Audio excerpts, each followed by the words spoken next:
Halo kawan, selamat datang di episode pertama podcast Ngoceh. Hari ini kita akan berbicara tentang sesuatu yang sederhana namun sangat kuat, yaitu kerendahan hati. Dalam dunia yang seringkali mendorong kita untuk menjadi yang terbaik, terkuat, atau paling berpengaruh, kerendahan hati seringkali terabaikan. Padahal di balik sikap yang terlihat sederhana ini tersembunyi kekuatan yang luar biasa yang dapat membawa perubahan positif dalam diri kita dan dunia di sekitar kita. Mari kita mulai dengan mendefinisikan apa itu kerendahan hati. Secara umum, kerendahan hati adalah sikap di mana seseorang memiliki pandangan yang realistis tentang dirinya sendiri, menerima kekurangannya, dan tidak merasa lebih baik dari orang lain. Ini bukan berarti merendahkan diri atau kurang percaya diri ya, tetapi lebih kepada kesadaran bahwa kita semua memiliki kekurangan dan bahwa orang lain juga memiliki nilai yang tak ternilai. Bagaimana kita melihat kerendahan hati di tengah masyarakat? Kerendahan hati seringkali disalahpahami sebagai tanda kelemahan. Banyak yang berpikir bahwa orang yang rendah hati cenderung pasif, kurang ambisius, atau tidak berani berbicara. Namun pada kenyataannya, kerendahan hati adalah kebalikannya. Sikap ini memerlukan keberanian dan kekuatan. Karena seseorang yang rendah hati berani mengakui bahwa dirinya tidak sempurna dan itu bukanlah hal yang mudah. Dalam masyarakat, kerendahan hati dapat menjadi fondasi untuk membangun hubungan yang lebih kuat dan sehat. Ketika seseorang menunjukkan kerendahan hati, mereka lebih cenderung mendengarkan orang lain, menghargai perspektif yang berbeda, dan bersedia belajar dari kesalahan. Hal ini menciptakan lingkungan di mana setiap orang merasa dihargai dan didengar, yang pada akhirnya dapat memperkuat rasa persaudaraan dan kebersamaan. Sebagai contoh, dalam konteks kerja tim, seorang pemimpin yang rendah hati akan lebih mungkin untuk mengakui ide-ide bagus dari anggota timnya, bahkan jika ide tersebut bertentangan dengan pandangan awalnya.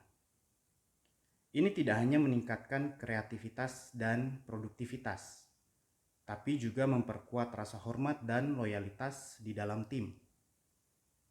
Pemimpin yang rendah hati juga lebih mungkin untuk meminta maaf ketika mereka melakukan kesalahan, yang pada gilirannya menunjukkan bahwa mereka menghargai integritas dan kejujuran lebih dari sekedar hanya mempertahankan ego.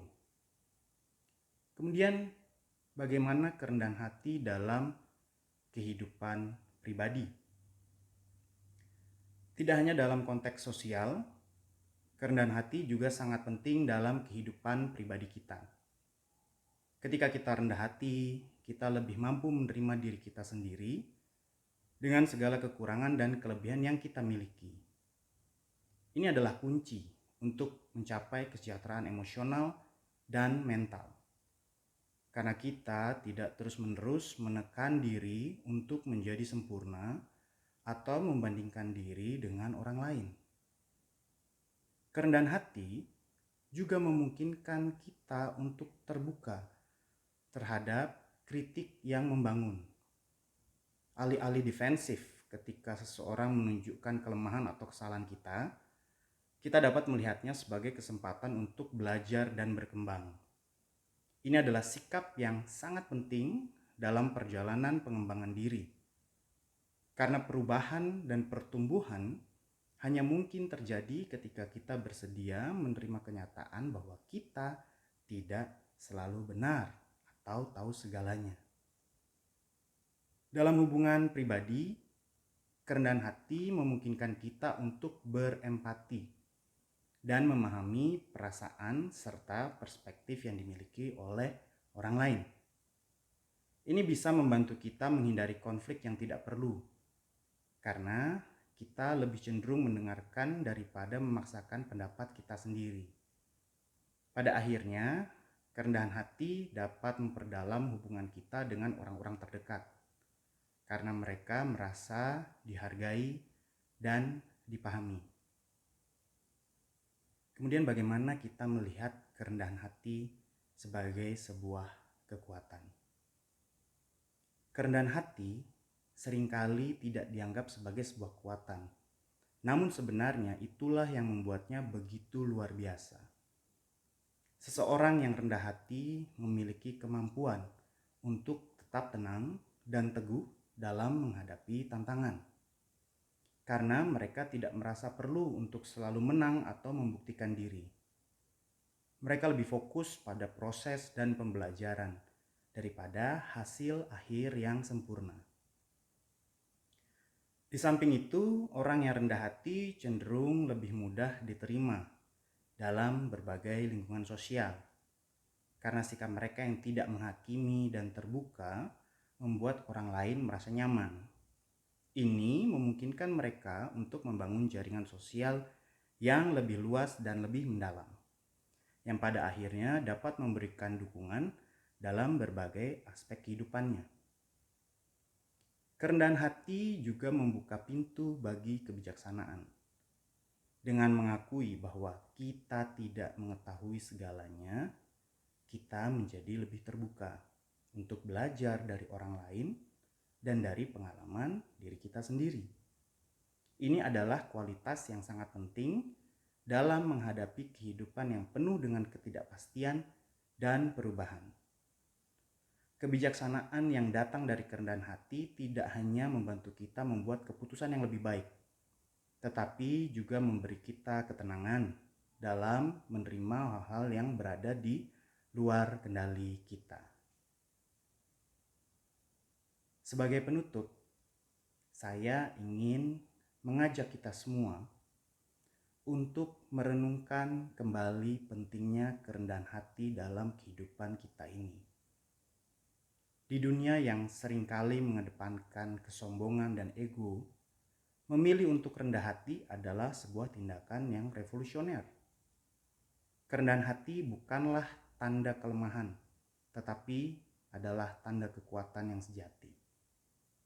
Jadi, mari kita mulai dengan langkah-langkah kecil seperti mendengarkan lebih banyak, mengakui ketika kita salah, dan selalu berusaha untuk belajar dari setiap pengalaman.